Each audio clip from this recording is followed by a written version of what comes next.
अगर मैं आपसे कहूँ आने वाले कुछ समय में आपको पेट्रोल डीजल गैस आसानी से नहीं मिलेगी बट पेट्रोल पंप तक बंद हो जाएंगे, तो क्या आप मेरी बात मानेंगे?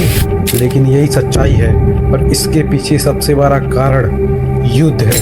इस समय जो वार हो रहा है, ये समझते हैं कि अभी हो क्या रहा है। इस समय देश के कई इलाकों में गैस डीजल पेट्रोल इन सब की बहुत समस्या चल रही है। कई जगह तो पेट्रोल पंप पर लंबी लंबी लाइनें लगी और कई जगह तो पेट्रोल पंप अस्थायी रूप से बंद भी हो चुका है।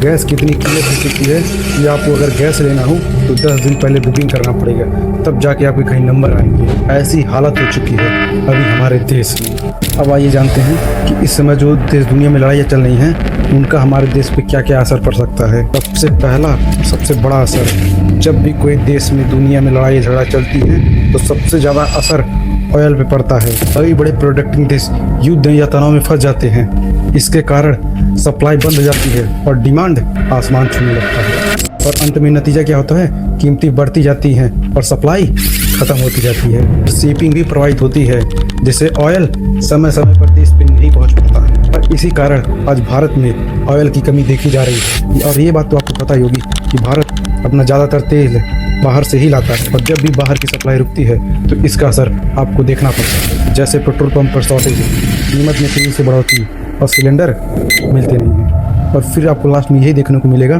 कि इसका सबसे ज़्यादा असर आम जनता पर, छोटे व्यापारियों पर और हमारे किसान भाइयों पर पड़ता है। जानिए कि इससे हमें क्या खतरा पड़ सकता है। अगर ये स्थिति लंबे समय तक रही थी, ट्रांसपोर्ट रुक सकता है, जरूरी सामान की सप्लाई प्रभावित हो सकती है। धीरे धीरे यह एक बड़ी और आर्थिक समस्या बन सकती है। अब आपके मन में सवाल यह होगा कि आखिर इसका समाधान क्या है। इसका समाधान यही है कि भारत अल्टरनेटिव एनर्जी पे काम करे, नए नए स्रोत खोजे, जैसे इलेक्ट्रिक और सोलर एनर्जी और तेल के नए स्रोत खोजे और सरकार यह कोशिश करे कि किसी तरह सप्लाई चालू हो जाए। लेकिन एक आम इंसान के रूप में हमें भी फ्यूल बचाना होगा और पैनिक बिल्कुल नहीं करना चाहिए। अब युद्ध से संबंधित एक बात कहना चाहता हूँ, जब भी सीमा पर युद्ध होता है तो इसका असर सिर्फ सीमा पर नहीं, हमारी जेब और ज़िंदगी पर भी पड़ता है।